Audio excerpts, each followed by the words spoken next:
Je voudrais remercier mon ami, le président de l'université Notofei de l'invitation. Ça me fait plaisir d'être parmi mes collègues de l'université et de d'autres universités, ainsi que les partenaires. C'est vraiment un plaisir d'être parmi vous, de partager une très bonne expérience dans notre université, Hassan Ier. Et je vais parler surtout de la gouvernance, parce que c'est ce point qui a été demandé pour mon intervention. Alors d'abord, j'insiste sur le fait, ça a été dit par Monsieur le Président, ça a été dit par Professeur Maha, c'est la formation continue, c'est une mission principale de l'université. C'est écrit noir sur blanc sur la charte nationale, la loi 001 et la loi 4. Et c'est aussi, pour moi, une responsabilité.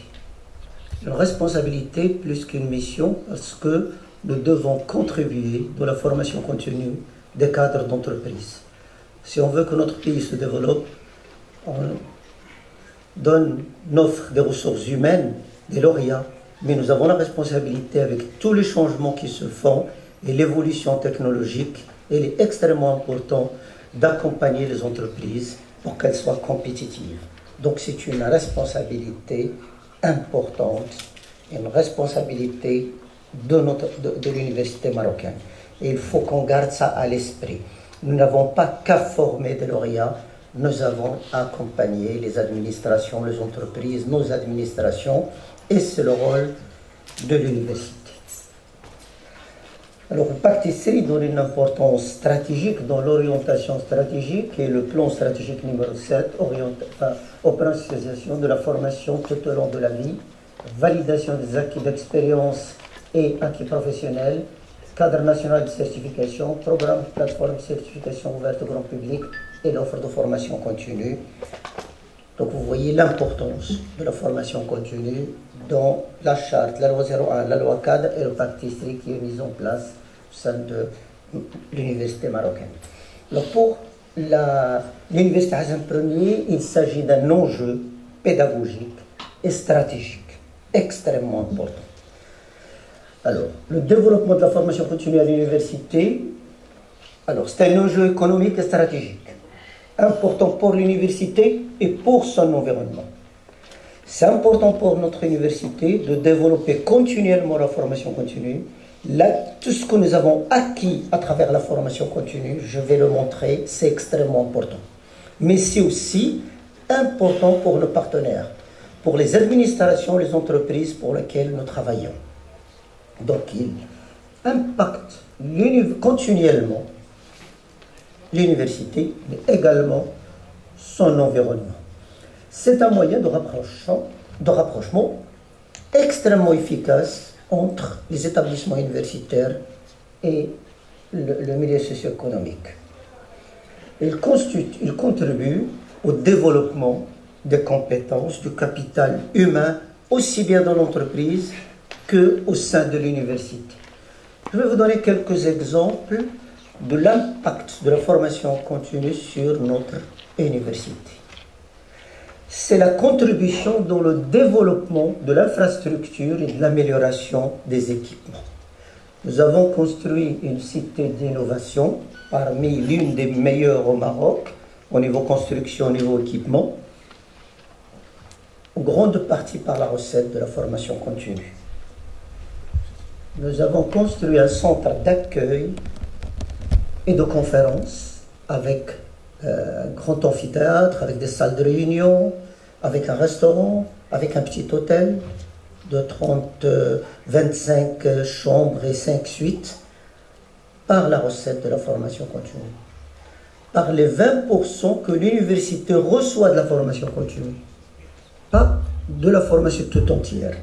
C'est juste les 20% qu'on reçoit à la présidence de l'université. Nous avons construit, enfin, on participe dans la construction de l'Institut des sciences de sport. La construction de centres universitaires des langues, très beau bâtiment, bien équipé. Je voudrais remercier mon ami, le président de l'université Notofei de l'invitation. Ça me fait plaisir d'être parmi mes collègues de l'université et de d'autres universités, ainsi que les partenaires. C'est vraiment un plaisir d'être parmi vous, de partager une très bonne expérience dans notre université, Hassan Ier. Et je vais parler surtout de la gouvernance, parce que c'est ce point qui a été demandé pour mon intervention.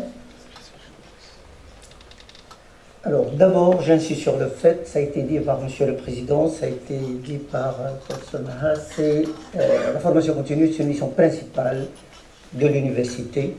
C'est écrit noir sur blanc sur la Charte nationale, la loi 001 et la loi 4. Et c'est aussi, pour moi, une responsabilité. Une responsabilité plus qu'une mission, parce que nous devons contribuer dans la formation continue des cadres d'entreprise. Si on veut que notre pays se développe, on offre des ressources humaines, des lauréats, mais nous avons la responsabilité, avec tous les changements qui se font et l'évolution technologique, il est extrêmement important d'accompagner les entreprises pour qu'elles soient compétitives. Donc c'est une responsabilité importante, une responsabilité de l'université marocaine. Et il faut qu'on garde ça à l'esprit. Nous n'avons pas qu'à former des lauréats, nous avons accompagné les administrations, les entreprises, nos administrations, et c'est le rôle de l'université. Alors, le pacte ISRI donne une importance stratégique dans l'orientation stratégique et le plan stratégique numéro 7, opérationnalisation de la formation tout au long de la vie, validation des acquis d'expérience et acquis professionnels, cadre national de certification, programme plateforme de certification ouverte au grand public et l'offre de formation continue. Donc vous voyez l'importance de la formation continue dans la charte, la loi 01, la loi cadre et le pacte ISRI qui est mis en place au sein de l'université marocaine. Alors pour l'université Hassan Ier, il s'agit d'un enjeu pédagogique et stratégique extrêmement important. Alors, le développement de la formation continue à l'université, alors c'est un enjeu économique et stratégique, important pour l'université et pour son environnement. C'est important pour notre université de développer continuellement la formation continue. Là, tout ce que nous avons acquis à travers la formation continue, je vais le montrer, c'est extrêmement important. Mais c'est aussi important pour nos partenaires, pour les administrations, les entreprises pour lesquelles nous travaillons. Donc, il impacte continuellement l'université, mais également son environnement. C'est un moyen de rapprochement extrêmement efficace entre les établissements universitaires et le milieu socio-économique. Il contribue au développement des compétences, du capital humain, aussi bien dans l'entreprise qu'au sein de l'université. Je vais vous donner quelques exemples de l'impact de la formation continue sur notre université. C'est la contribution dans le développement de l'infrastructure et de l'amélioration des équipements. Nous avons construit une cité d'innovation, parmi l'une des meilleures au Maroc, au niveau construction, au niveau équipement, en grande partie par la recette de la formation continue. Nous avons construit un centre d'accueil et de conférences avec un grand amphithéâtre, avec des salles de réunion, avec un restaurant, avec un petit hôtel de 25 chambres et 5 suites, par la recette de la formation continue. Par les 20% que l'université reçoit de la formation continue, pas de la formation tout entière. C'est juste les 20% qu'on reçoit à la présidence de l'université. Nous avons construit, enfin, on participe dans la construction de l'Institut des sciences de sport. La construction de centres universitaires des langues, très beaux bâtiments, bien équipés, modernes, dédiés les langues. Pour vous donner une idée sur ces chiffres de contribution de la formation continue dans les constructions au sein de l'université Hassan Ier, c'est des chiffres relativement importants. d'ordre de milliards de centimes à partir des 20% que l'université reçoit. La cité de l'innovation, le centre de conférence de l'université, l'annexe de centre de conférence, le bloc pédagogique à la FST, le centre de formation universitaire polyvalent, la construction du CED, bloc de recherche comme extension de la cité, construction du centre de documentation que je suis en train de transformer au code 212, un terrain de sport, des aménagements de parking et énormément d'équipements au sein des établissements. Je ne parle que des 20% que la présidence reçoit, mais il y a aussi l'argent géré par les établissements qui est également investi au sein de l'université. À travers la recette de la formation continue, nous finançons la recherche scientifique, soutien à la mobilité des doctorants, des séjours de période longue, les participations des enseignants-chercheurs dans les congrès, dans la participation des jurys. Nous soutenons la publication, à partir des 20% que nous recevons, nous soutenons l'organisation d'une manifestation scientifique, culturelle et sportive. Et également l'aménagement, particulièrement des bâtiments, et l'équipement, et une partie des charges de fonctionnement au sein des établissements. Et bien sûr, l'indemnité du personnel pédagogique et administratif. Et je reviendrai sur un certain nombre de ces points. Donc l'impact, c'est sur le développement, sur l'infrastructure, sur l'équipement, sur la modernisation. L'impact aussi sur le côté pédagogique. J'ai résumé ici quelques licences, 45 licences. Donc vous voyez, c'est des licences de pointe et qui ont commencé il y a 15 ans au sein de notre université. Et jamais on n'aurait ce développement s'il n'y avait pas la formation continue. Marketing digital, cybersécurité, ingénierie, multimédia, toutes les spécialités dont nous sommes en train de parler maintenant, on les avait commencées auparavant. La logistique, contrôle audit, finance, donc c'est des licences avec des spécialités très demandées qui ont été mises en place au sein de notre université. L'année dernière, il y avait une centaine de filières entre licence et master. Les masters, la même chose, Big Data, intelligence artificielle, ça a été commencé nettement avant et c'est adressé les entreprises, ingénierie de la chimie industrielle, actuariat, finance et assurance, technique, radiologie médicale. Donc c'est des filières très demandées, très convoitées que nous avons au sein de notre université. Et ça, c'est extrêmement important. STAT a eu ce grand succès, c'est en grande partie grâce à un certain nombre de partenaires et à ces enseignants-chercheurs qui ont su s'adapter il y a longtemps par rapport à ce qui est demandé dans le marché du travail. La formation continue, il n'y a pas que le développement et l'aménagement et l'équipement, elle a impacté la formation initiale. Un enseignant qui a mis en place une filière, qu'il enseigne le samedi, automatiquement, il va faire profiter ses étudiants le reste de la semaine. Et ce qui fait, je donne que deux exemples, la faculté des sciences et techniques de l'université Hassan Ier, je crois que c'est celle qui a l'offre la plus importante parmi les FST du Maroc, avec 16 licences, 13 masters et 7 filières d'ingénieurs, et c'est en partie grâce à la formation continue, parce que le fait d'avoir ces filières, donc elle était mise à la disposition de l'établissement. Et pareil, nous sommes en train de travailler sur le pacte ISRI, ce qui a été fait dans la formation continue est pris en considération dans notre projet du pacte ISRI.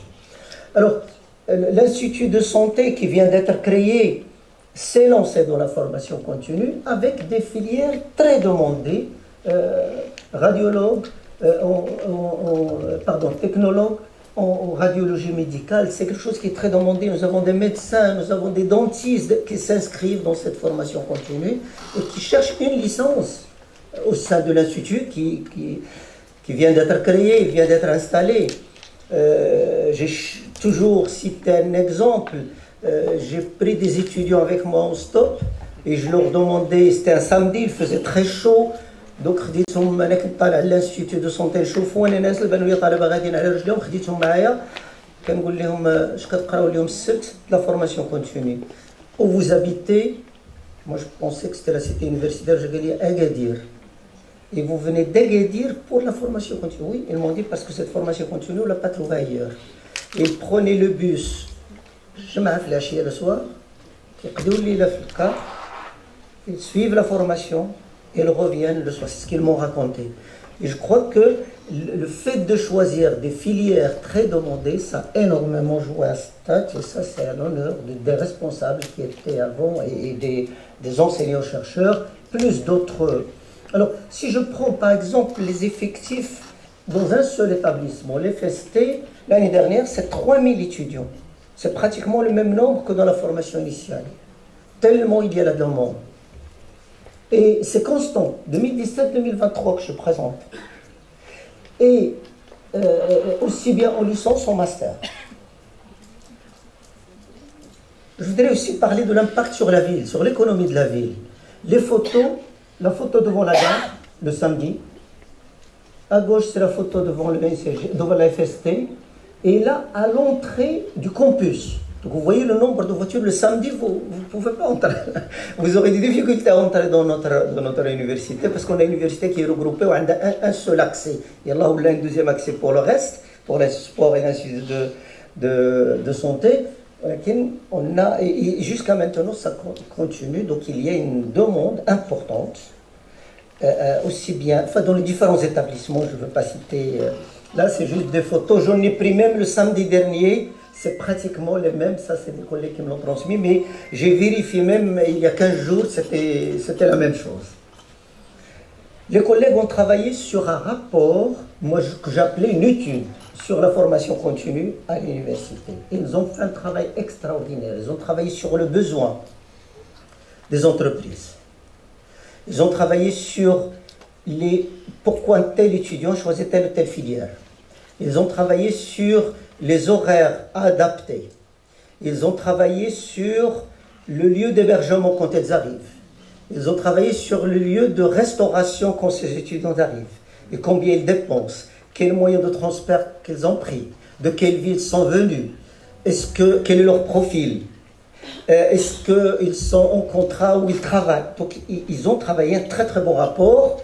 Je donnerai quelques éléments de ce rapport. Donc il y a des informations sur l'entreprise, sur l'origine géographique, sur le taux de satisfaction, sur l'impact socio-économique. Et là, si je prends l'exemple des filières les plus demandées, c'est tout ce qui est informatique, bien sûr, tout ce qui est électrique et mécanique, gestion commerce, génie civil. Ça, c'est dans le rapport. Si je prends l'origine géographique des étudiants que nous recevons, c'est partout au Maroc, bien sûr, à Casablanca, 50% des étudiants, c'est la proximité. Mais quand je vois qu'il y a des étudiants qui viennent de l'Aïoun, quand je vois des étudiants qui sont d'Agadir, de Fès, et qui viennent s'inscrire à l'université Hassan Ier pour la formation continue. Ils ont fait des analyses des données économiques, par exemple, sur le lieu de logement, parce qu'à Stade, vous savez, on n'a pas beaucoup d'hôtels, on n'a pas un hôtel 4 étoiles, il a fermé, donc il y a des petits hôtels, donc on s'intéressait que ces étudiants, c'était important de le savoir. Alors on a su bien sûr qu'ils louent des appartements lorsqu'ils s'inscrivent à Stade. Donc c'était important aussi de ressortir ça et de voir comment la formation continue participe dans la vie quotidienne de la ville et de l'apport économique qu'on ne voit pas. Peut-être les impôts, les statistiques, mais il fallait faire l'enquête. Alors, lieu de logement, le jour d'arrivée, c'est important. Est-ce qu'ils arrivent le vendredi, est-ce qu'ils arrivent le samedi, et la durée de passer dans la ville, la moyenne des dépenses par week-end et le moyen de transport utilisé, ainsi que la restauration et le budget consacré à la restauration. Et ce qui fait qu'il y a un très bon rapport qui a été pris en considération de la gestion. Ça a été fait en 2013. Et ça a été pris en considération dans la gestion. Donc c'est tout ça, c'est les enseignants, c'est le fait de chercher, de se le faire d'étudier, d'analyser, d'avoir des partenaires, je vais en parler, qui fait le succès de notre université. Alors, le démarrage de la formation continue, c'était en 2003. par des formations diplômantes. Au départ, c'était à la mode l'informatique, le réseau, l'informatique. Et bien sûr, il y avait l'OCP,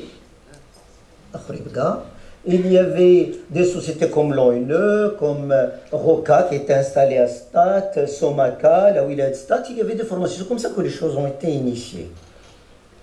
Et puis, entre 2005 et 2010, il y avait un monsieur qui s'est présenté avec une entreprise, un Français, et il a proposé à l'université, aux facultés, de les aider à trouver des apprenants. Et que lui, il était capable d'identifier de bons profils et de proposer de projets les enseignants. La filière, c'est l'enseignant qui le fait, mais le projet, c'est lui, et qu'il fait de la promotion et qu'il est capable d'amener des apprenants jusqu'à ce stade. Bien sûr, il y avait une convention qui était signée entre sa société et l'université et la faculté, et c'est comme ça que les choses ont démarré. Et c'était quelqu'un qui avait une veille, quelqu'un qui avait le flair de savoir telle ou telle formation. Il y avait ça. L'autre chose, c'est qu'il proposait des formations complémentaires, la certification. Troisième chose, c'est qu'il a demandé à recevoir une partie de la recette, 50%, mais qu'avec la certification, avec la promotion, avec qu'il va amener des apprenants, il a aussi demandé à amener des professionnels et des spécialistes de le payer de lui-même. Pour ne pas passer dans le mode de paiement des universités, l'administration publique. Et ça aussi, c'était important. Je crois que ça fait un changement. Alors, la veille, communication, promotion, proposition de projets de formation attrayants et pertinents, certification, formation au métier, les cours au métier, amenés par un partenaire qui les identifie et payés. Quand vous amenez un très bon professionnel, alors ce n'est pas les indemnités que nous recevons, nous, enseignants-chercheurs. Quand il vient samedi matin, il vous demande entre 3 000 et 10 000 dirhams. Ce qu'il transmet les étudiants, c'est un savoir-faire qu'on ne trouvera peut-être pas dans les livres. Bien sûr, il ne va pas remplacer l'enseignant, mais c'est complémentaire. Et je crois que ça, c'est important de le signaler, la prise en charge d'intervenants, soit des professeurs nationaux, soit des professionnels nationaux, soit même des professionnels internationaux sur des spécialités que nous n'avons pas. Donc il amène des professionnels même de l'étranger. En 2010, une généralisation du partenariat. Donc une entreprise qui aide l'établissement a été généralisée et on était même félicité. Donc le partenariat était apprécié, je m'excuse, par le rapport Maroc numérique en 2013 et qui a recommandé ce modèle de l'Université Hassan Ier.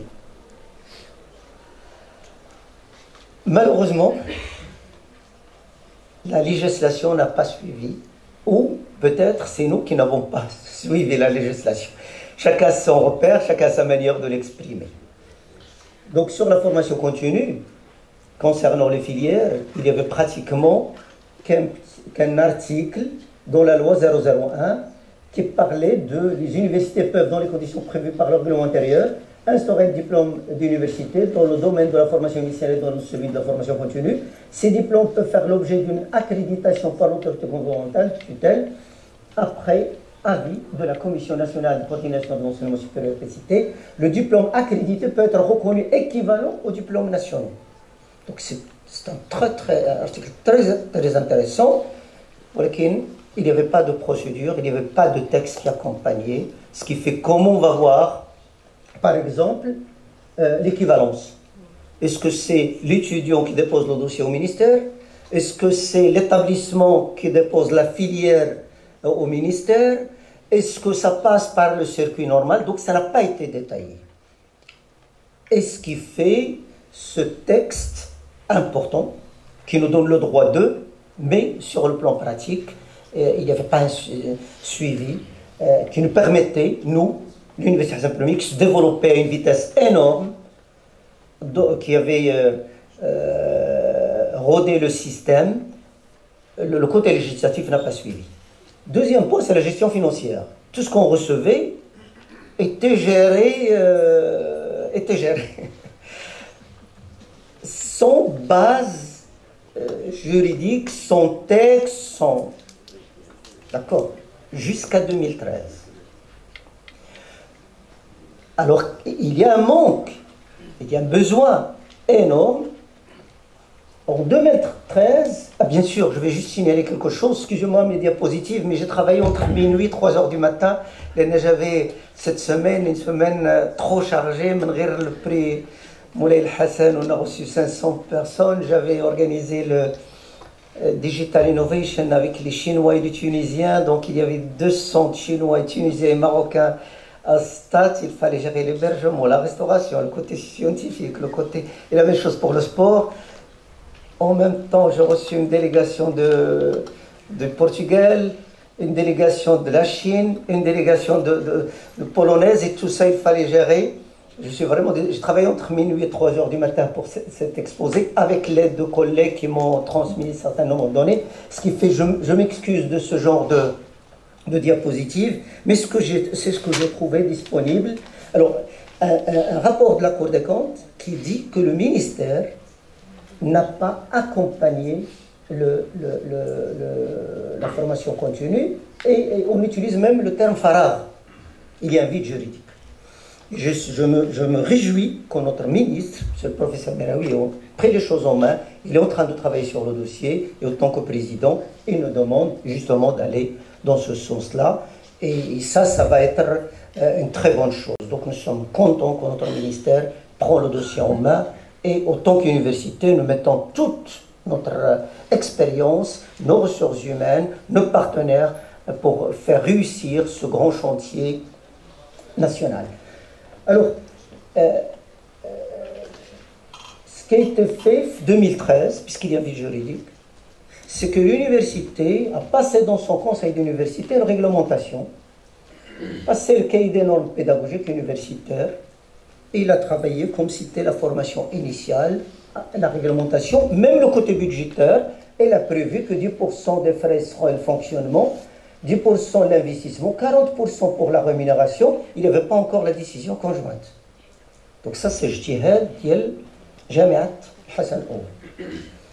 20% à l'université, 20% pour le fonctionnement de l'établissement. Et dans les 20% de l'établissement, il a été exigé de laisser une partie pour la recherche scientifique qui est gérée par la présidence.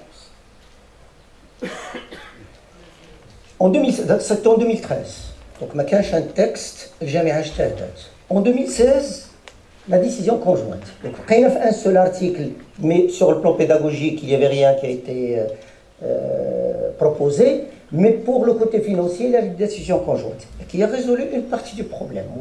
Il y a une base juridique pour payer, pour partager, pour 40% pour le personnel. Et ça aussi, à prendre en considération. Parce que quand on parle de 40% du personnel, administratif et pédagogique, déjà, ça pose un problème parce que les enseignants sont eux qui ont pu développer la formation, sont eux qui ont fait. Donc lorsqu'ils amènent le projet et il y a le financement, ils considèrent le 40%, c'est pour les enseignants. Alors là, le doyen ou le président se trouve aussi l'obligation de prendre en considération le personnel administratif et technique.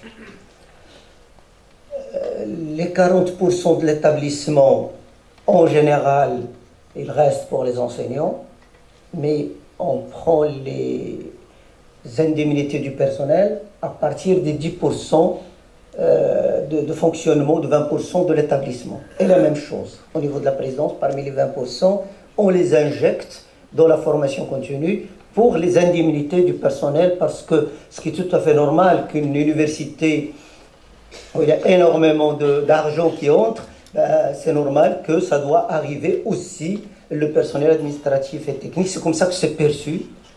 Et surtout, c'est de l'argent qui ne vient pas de l'État. C'est comme ça que c'est perçu. Ça ne vient pas de l'État, c'est une recette propre. Tout le monde doit bénéficier. Mais la loi ne le permet pas. Et ce qui fait, quand après on a une inspection, la décision conjointe parle de 40%, il n'y a que les 40% de l'indemnité. On n'a pas le droit que les 20%, même si je veux, ou les 20% que j'ai la présidence, je ne peux pas l'injecter dans les indemnités, même si je veux le faire, mais je n'ai pas le droit. Parce que la décision conjointe part depuis 40%. J'ai l'inspection, vous avez donné 40% à cette idée, le doyen les 20% عطاهم للموظفين والرئاسه خدات 20%, donc ولينا في 60% ولا في 80%. Donc ce sont des choses importantes qu'il faut prendre en considération, je reviendrai sur ça.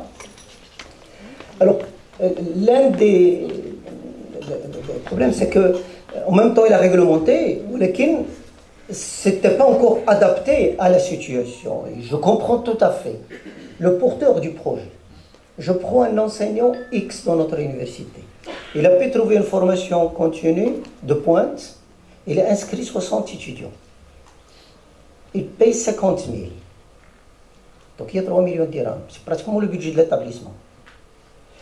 Mais quand on veut l'indemniser, on l'indemnise que sur les cours qu'il a donnés, selon la réglementation. Donc,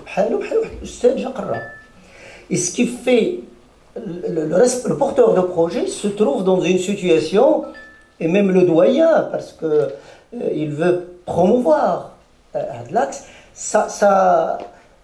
des fois, il y a كنمشيو للاجتهادات وفاش كنمشيو للاجتهادات باش كتجي l'inspection de la Cour des comptes ما كيعرفوش الاجتهاد, كنعرفوا القانون. وكيكون une seule personne en face هو le doyen.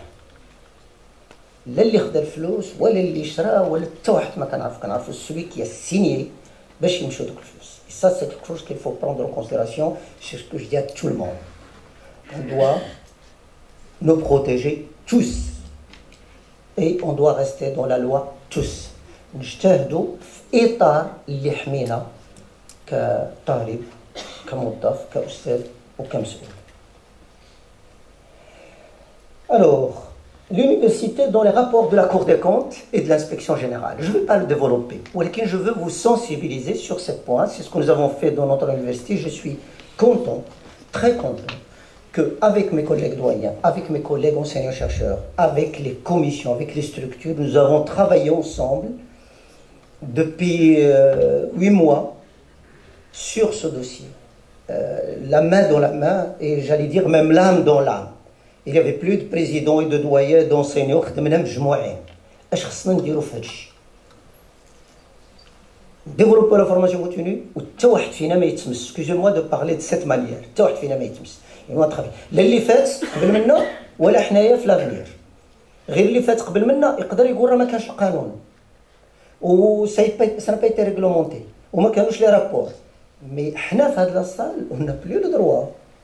لان واخا نقول ليه لا راه ما كانش لا ريغلومونطاسيون يقول لك لا كور دي كونت جات عندك في 2021 وخلات لك هاد لي ريكومونداسيون. لانسبكسيون جات وقالت لك هاد الحوايج خصهم يتغيروا. Donc nous, on a moins de marge de manœuvre que l'Ikhwan اللي كانوا قبل منا. Il faut le savoir. أساتذة ومسؤولين وطلبة وهذا, on doit savoir ça. C'est extrêmement important. Alors, quelles sont les remarques? أولا le partenaire اللي هو اللي جاب لنا tout. Actuellement, enfin jusqu'à l'année dernière, on avait 4 partenaires. Ils font un très bon travail. Qui déroulent les forums, qui me les entreprises. Ils ne font que ça. Qui me les entreprises. Ils font de la veille. Ils font le benchmarking. Qui me le France, ils essayent de voir le besoin qui j'ai besoin. Qui donnent la promotion. Qui me les entreprises. Qui j'ai besoin les ingénieurs ou les techniciens. Donc, il y avait des choses extraordinaires. Alors, on était sévèrement critiques. Sévèrement critique. Le partenaire, il n'est pas légitime car le contrat n'est pas légitime. Alors, je connais qu'à signer un contrat. On a fait signer un contrat par le président de l'université ou on a des avenants par les établissements. Les rapports ont considéré que des avenants, mais ce sont des avenants. C'est des contrats, on gauche le terme, qui dit là, puisqu'il y a un engagement financier, ou il y a des pourcentages, il y a pas de droit. L'avenant, c'est juste un avenant, ce n'est pas quelque chose qui détaille ou qui prévoit le côté financier ou le détail d'ILO. C'est une décision. Donc, quand ça se passe à l'État, ou il doit par le conseil d'université. Donc, l'avenant a été. Ça, c'est la première chose. Le côté légitimité du contrat.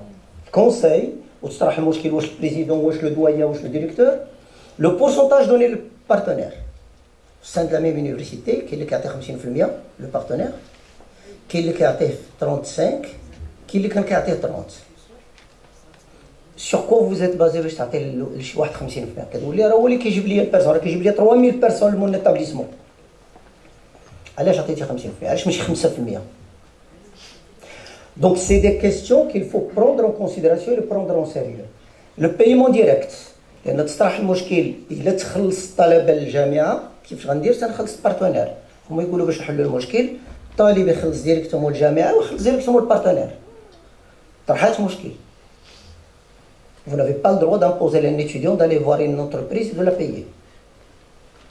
حسب القانون. Donc ce sont des choses اللي ما عمرهم ما داروا بسوء النية ولا داروا pour non, c'est des choses اللي داروا في un contexte qui n'était pas encore clair sur le plan réglementaire وكانوا اجتهادات ولكن la lecture après دارت sur la base vous avez bien noté que la décision conjointe خرجت على 2016. Donc il n'y avait rien. Mais celui qui contrôle qui j'ai contrôlé l'esprit de la décision conjointe. Alors que en 2013 ou 2005, le champ était libre. En plus, personne ne parlait de ça. On ne peut pas avoir un point aussi important et stratégique où dans la mission d'Iana, on reste, on tourne le dos pendant 20 ans. Mais il fallait faire des choses 2005 ou 2006. Il ne fallait pas laisser la situation là. Quelle est la mauvaise lecture de la loi 3PP? Partenariat public-privé. Partenariat public-privé, tout le monde sait que qui est le public ou le privé, qui est les gros chantiers, par exemple, ou le qui est la formation continue. Ou qui est entre deux partenaires, un public ou un privé. Mais dans notre cas, c'était pas on ne pouvait pas faire appeler le partenariat. Allez, je l'ai dit, الطالب هو اللي كيخلص. باش كنكونوا جوج ليتا والبيبليك واحد كيخلص واحد على لي سيرفيس اللي داروا دونك درنا بارتناريا ولكن حنا دخلنا معنا حتى واحد فيهم كيخلصنا شي حد اخر دونك سي با لا لوا 3 بي بي on peut pas la prendre en considération alors ça a été comme base des contrats qui ont été signés ou ce qui fait le partenaire qui est un élément essentiel واللي وصل عاون الجامعه بالاساتذه وبهذا كانوا مع un très bon rapport sur le plan scientifique on a été sévèrement critiqué sur ce point. Et nous avons commencé en même temps ce qui concerne le Jamia Diana. Juillet, j'ai demandé à mes collègues chefs d'établissement nous faut le contrat pour la renouveler dans les conditions légales. Au septembre, j'ai intervenu moi-même pour tout arrêter, pour redémarrer avec une manière qui protège notre partenaire, le doyen. SETIDA et bien sûr le président de l'université parce qu'il y a des gens qui sont impliqués. Et là encore, j'étais agréablement surpris de trouver des partenaires qui collaborent avec nous. Malgré leur engagement, malgré donc ils ont aidé.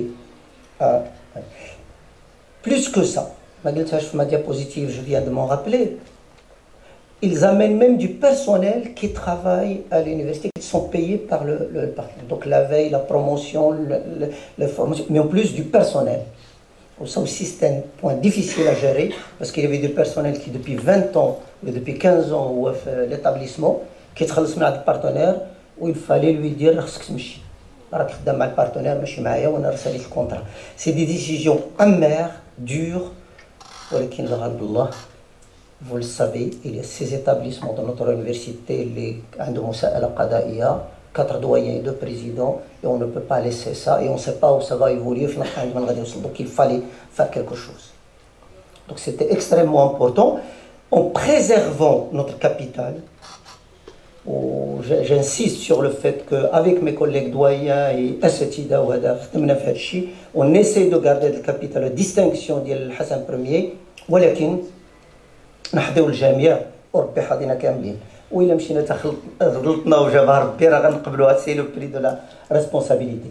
Deuxième point, on était très sévèrement critiqué, c'est la validation des acquis professionnels. Notre ami Maha en a parlé. La validation des acquis professionnels, c'est la loi française. Il n'y a pas de loi au Maroc. Il n'y a pas de loi au Maroc. Parce que ça nous a posé un sérieux problème. En 2013, ça a été adopté à l'université Hassan Ier. Ça a été adopté par Hassan Ier, le conseil de l'université. On peut dire que l'article 8 donne le droit au conseil de l'université de réglementer. Il a fait le canon, la loi 001.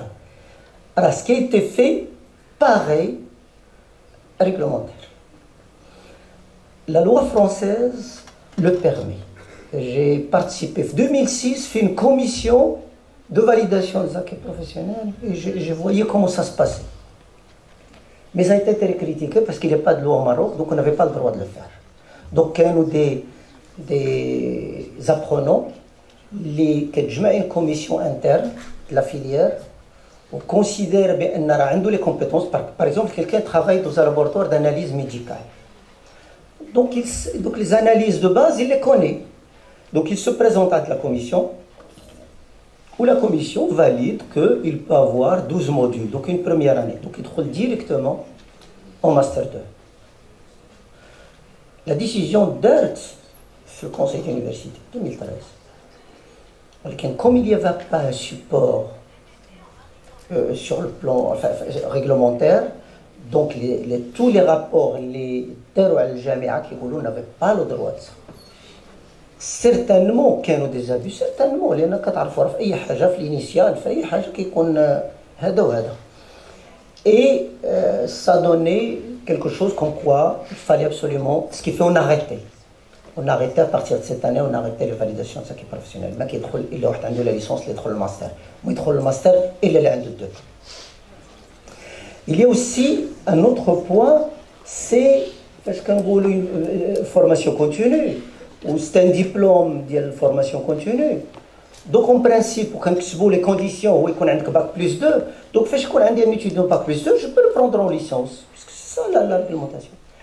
Alors, bien sûr, quand il joue le rapport, qui dit que là, pas n'importe quel bac plus 2. Vous ne pouvez pas amener bac plus 2 d'une école privée non reconnue et vous considérez que bac plus 2. Alors là, la lecture de la loi est différente. L'Oustad, il dit, mais c'est un diplôme d'université.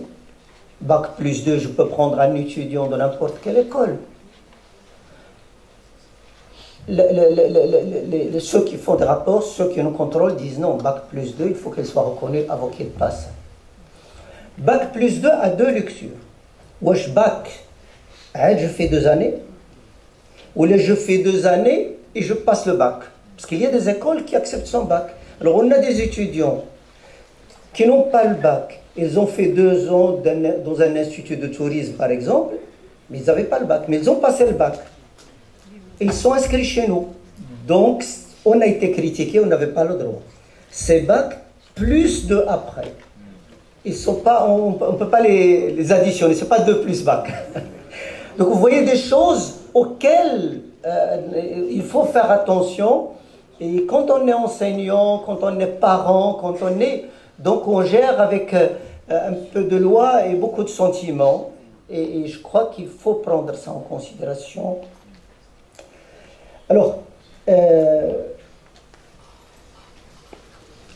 pour la validation des acquis professionnels, il y a une loi. Au Maroc, il y a une loi, si vous l'avez lue, mais elle est plutôt orientée formation professionnelle. L'OFPPT, d'ailleurs, les établissements universitaires sont cités une fois, si mes souvenirs sont bons. Alors, le problème de la formation continue, vous êtes expert dans le domaine. J'ai tout lu. Les rapports du conseil d'université, de l'inspection, toutes les inspections, les désoffres, jamais l'accord des comptes. Je vais vous le dire à la fin, même j'étais voir des cabinets juridiques pour pouvoir, parce que c'est un poids très fort dans notre université, je ne voulais pas le casser. Le plus facile pour moi, c'était de casser. Ou je ne voulais pas. Donc, je voudrais qu'on se protège. Donc, je connais les lois, je détaille les articles, tout ce que, parce que c'est un point important. Et c'est pour ça que je me permets de partager avec vous cela. Alors, ce qui fait la loi n'est pas adapté à l'université. Donc, même si on parle de validation du corps professionnel, ce n'est pas tout à fait ça. Alors, l'intitulé de diplôme aussi, on était critiqué sur ce point. Parce que nous, on appelle la licence universitaire, professionnelle. Et la licence normale, classique, qui s'appelle la licence professionnelle. Donc le fait d'ajouter universitaire entre les deux, c'est pour dire que ce n'est pas la licence. Mais là, on nous reproche, on dit, mais vous n'avez pas trompé les étudiants. Les étudiants, quand ils s'inscrivent sur Go, ils pensent que c'est une licence, ils pensent que c'est un master. Mais une fois, il a payé, il a fait des études, il reçoit le diplôme, mais il vous dit, mais il n'a pas la reconnaissance. Alors donnez-moi un moyen de me faire reconnaître, d'aller au ministère, comme le dit la loi.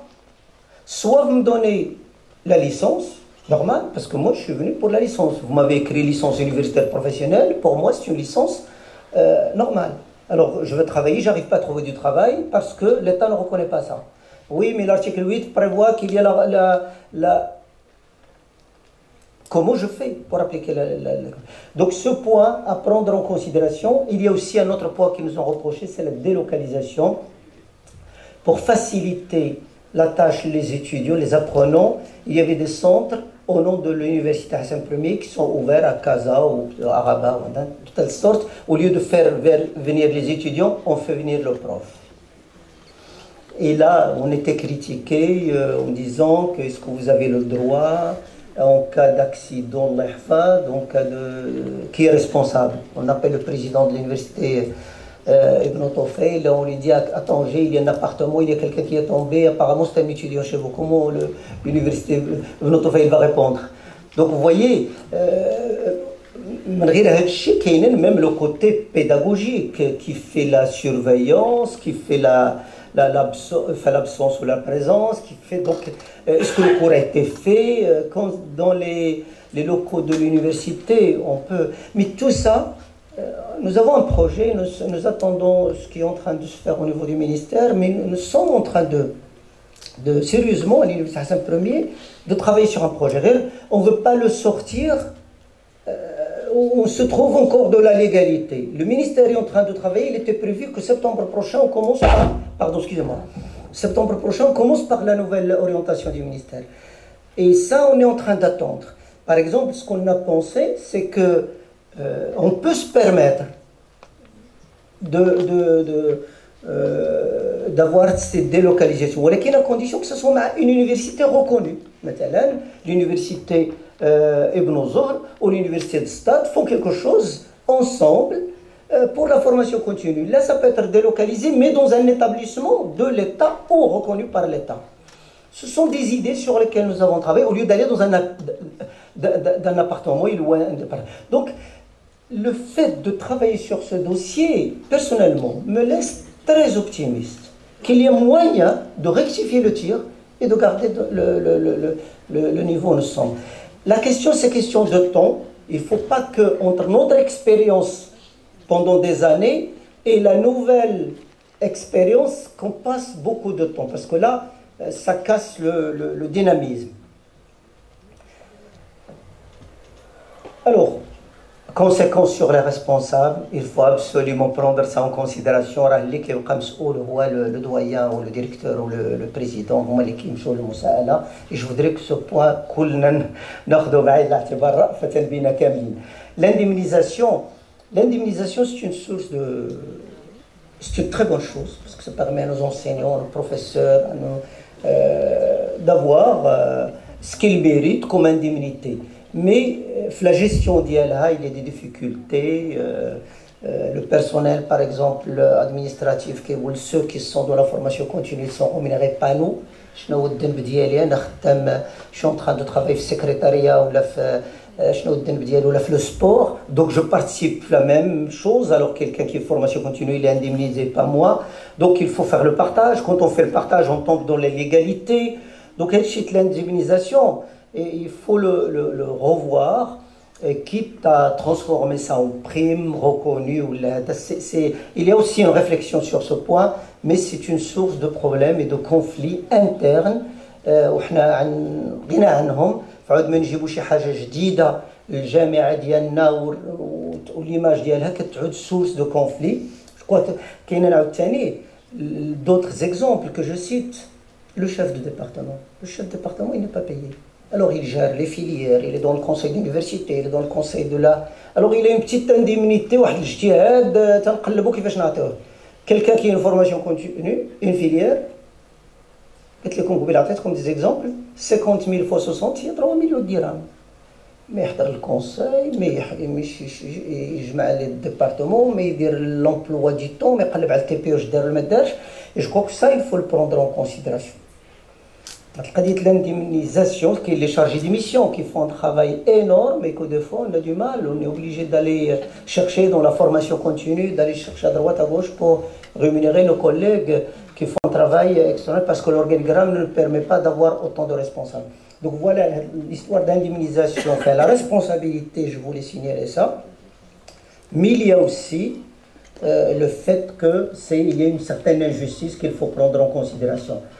Donc le côté législatif, c'est quelque chose qu'il faut absolument... Alors où nous sommes aujourd'hui, c'est l'avant-dernière diapositive, où nous sommes aujourd'hui, nous sommes en train de travailler pour préserver ce que nous avons et l'améliorer. Et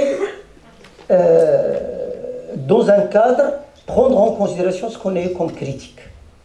Bien sûr, actualiser le règlement intérieur, réviser le cahier des normes, diversifier l'offre de formation, installer une structure chargée du suivi, institutionnaliser l'évaluation périodique des filières, harmoniser, améliorer les procédures de gestion pédagogique, instaurer un système de suivi, d'insertion et la promotion de la vie active et revoir le modèle de partenariat selon les recommandations des instances. Le partenariat est important, il faut revoir. Malheureusement, le portail ne facilite pas la tâche non plus. Parce que même pour mettre ça sur le site, je ne sais pas comment on va pouvoir le faire. Alors, pour travailler sur ce dossier, nous avons, au mois d'avril, organisé une grande réunion comme la vôtre, avec tous les responsables de filière, tous les enseignants, pour les écouter, pour échanger avec eux. Nous avons travaillé avec les partenaires, parce qu'il fallait trouver une entente pour arrêter des contrats. Il y a des contrats qui étaient jusqu'à 2026. Et il fallait négocier. Et c'est pour ça que je dois saluer mes collègues, enseignants-chercheurs. Je dois saluer ces partenaires, 4 qui avaient engagé des financements. Ils ont compris qu'il y a un problème et qu'il fallait être avec l'université. Les structures des établissements et de l'université, j'ai tenu absolument pour que tout soit débattu dans les établissements et au conseil d'université, dans les commissions. J'ai demandé le conseil juridique, la lecture des textes, les échanges. L'inspection générale a beaucoup aidé. L'inspection n'est pas seulement pour nous contrôler, mais pour nous accompagner, que je remercie. Plus d'autres que je ne vais pas citer ici. D'autres qui m'ont aidé sur le plan juridique, sur le plan expérience, mes collègues vice-présidents, mes collègues chefs d'établissement. Donc on a travaillé jusqu'à maintenant la main dans la main, toutes les composantes de l'université, de telle sorte à pouvoir mettre en place un système qui reste dans le même élan, mais qui nous protège tous. Les difficultés, c'est que nous avons par exemple des diplômes, des étudiants qui sont entrés dans le système où il y a un problème. Par exemple, la validation des écoles professionnelles n'est pas reconnue.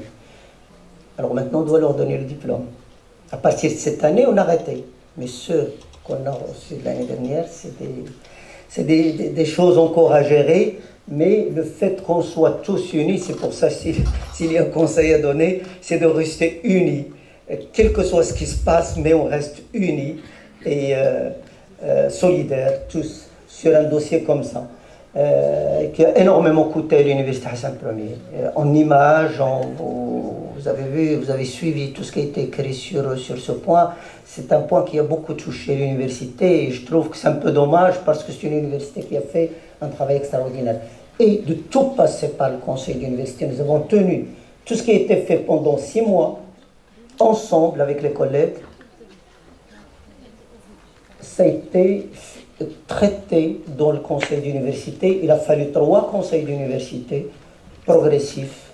Chaque fois, il y a des nouveautés, à chaque fois, jusqu'à arriver à un cadre qui arrange tout le monde, où tout le monde était d'accord. Je vous remercie beaucoup de votre patience et j'ai limité l'intervention de la gouvernance. Il y a aussi des choses à partager, il y aura d'autres occasions. Marhaba bikoum fi Stati, Inch'Allah.